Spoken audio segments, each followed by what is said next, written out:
Hi everyone, आइए आज के इस वीडियो में हम वैदिक सभ्यता से रिलेटेड इम्पोर्टेंट क्वेश्चंस आंसर आज के इस वीडियो में डिस्कस करने वाले हैं। ओके, तो चलिए शुरू करते हैं। पहला क्वेश्चन हमारा है, आर्य भारत कब आए थे? तो आर्य जो भारत आए थे तो वो आए थे 1500 से 1000 ईसा पूर्व। ओके, आर्य भारत कब आए थे? 1500 से 1000 ईसा पूर्व आर्य भारत आए थे। ओके, सेकंड क्वेश्चन है, आर्य लोग भारत में कहाँ से आए थे? आर्य लोग भारत में कहाँ से आए थे? ओके, तो आर्य लोग भारत में कहाँ से आए थे? तो ये आए थे मध्य एशिया से। आर्य लोग भारत में कहाँ से आए थे? मध्य एशिया से आए थे। ओके, नेक्स्ट है, आर्य भारत में किस रूप में आए थे? आर्य भारत में किस रूप में आए थे? तो आर्य भारत में एक आक्रमणकारी के रूप में आए थे। आर्य भारत में एक आक्रमणकारी के रूप में आए थे। ओके, कौन सा वेद सबसे प्राचीन है यानी कि सबसे पुराना है? तो ऋग वेद सबसे पुराना है। ओके, जैसा कि आप लोग जानते हैं वेद जो होते हैं वो होते हैं सामवेद,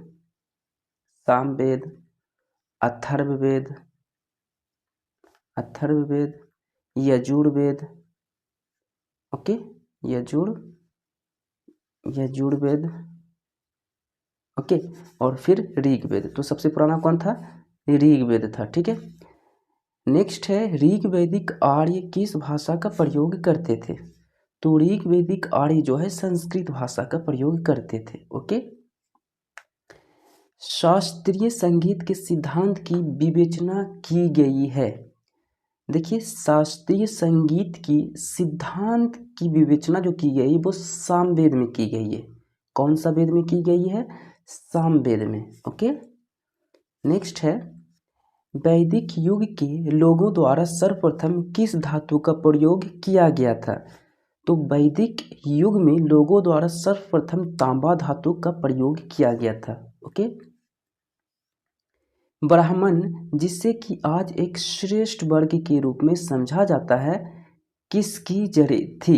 ओके, तो ब्राह्मण जिसे आज एक श्रेष्ठ वर्ग के रूप में जाना जाता है, समझा जाता है, ये ईसा युग की आरंभिक शताब्दियों में ये जो है बिलोंग करते थे। ठीक है, प्राचीन हिंदू विधि का लेखक किसे कहा जाता है? तो प्राचीन हिंदी विधि का लेखक मनु को कहा जाता है। ओके, मनु को प्राचीन हिंदू विधि का लेखक कहा जाता है। हिंदू विधि पर एक पुस्तक मिताक्षरा किसने लिखी? तो ये लिखी थी विज्ञानेश्वर ने। ओके, हिंदू विधि पर एक पुस्तक मिताक्षरा किसने लिखी? विज्ञानेश्वर ने। ठीक है, वैदिक युग में विवाह होती थी। वैदिक युग में विवाह अनुलोम विवाह स्वीकृत था।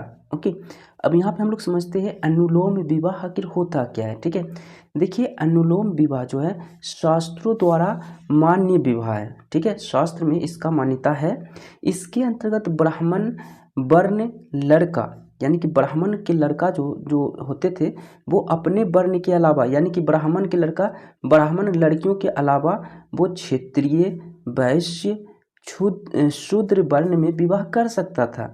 इसी तरह क्षेत्रीय अपने अतिरिक्त यानी क्षेत्रीय लड़का क्षेत्रीय लड़कियों के अतिरिक्त इसके अलावा वो वैश्य व शूद्र में विवाह कर सकता था। ओके, अनुलोम विवाह को कुलीन विवाह भी कहा जाता है। अनुलोम विवाह को कुलीन विवाह भी कहा जाता है। प्राचीन काल में हिंदू समाज में अनुलोम विवाह की प्रथा थी।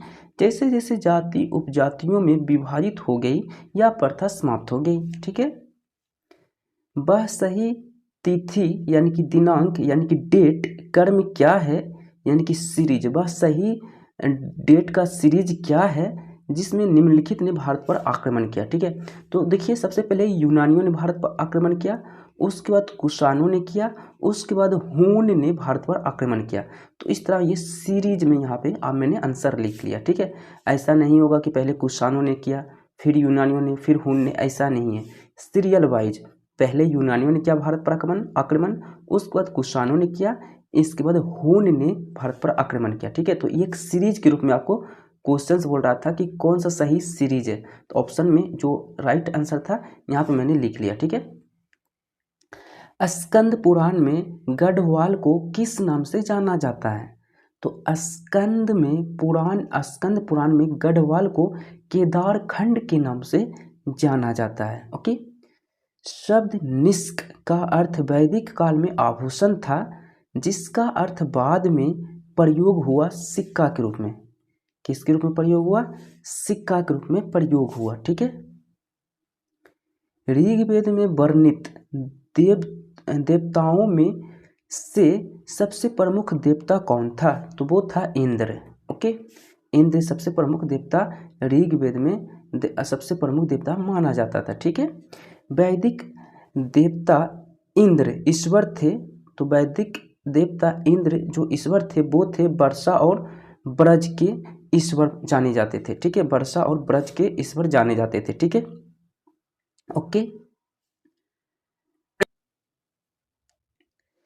ऋग्वेद का प्रमुख देवत्व यानी कि डिविनिटी कौन है?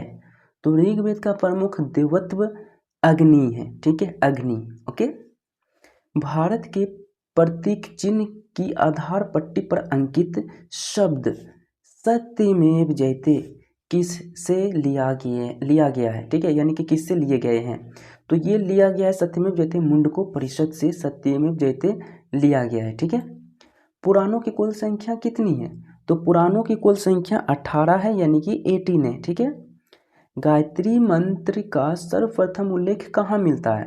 तो गायत्री मंत्र का सर्वप्रथम उल्लेख ऋग्वेद में मिलता है। ठीक है, वैदिक धर्म का मुख्य लक्षण इनमें से किसकी उपासना थी?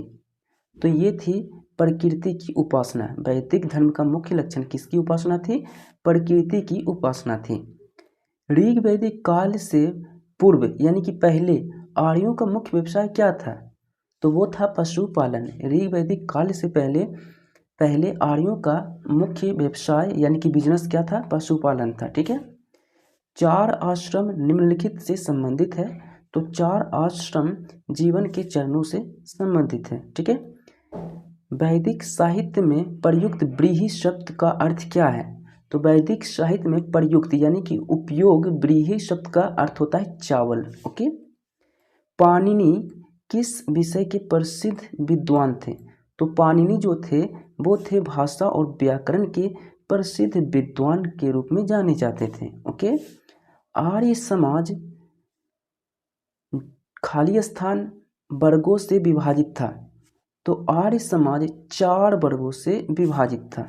ओके, आर्य समाज 4 वर्गों से विभाजित था। ठीक है, तो आज की इस वीडियो में हमने वैदिक सभ्यता से रिलेटेड इंपॉर्टेंट क्वेश्चंस आंसर आज की इस वीडियो में डिस्कस किया है। ओके, सो आई होप आपको वीडियो पसंद आया हो। वीडियो अच्छा लगे तो लाइक करें, चैनल पे नहीं तो सब्सक्राइब करें और इस वीडियो को ज़्यादा से ज़्यादा शेयर करें। ओके, अगर आपको किसी भी टॉपिक से अगर आप क्वेश्चंस आंसर आप जानना चाहते हो तो कमेंट करना, उससे रिलेटेड मैं कोशिश करूँगा कि आपके लिए एक अलग वीडियो बना दिया जाए। ठीक है, सो आज के लिए इतना ही। So thank you.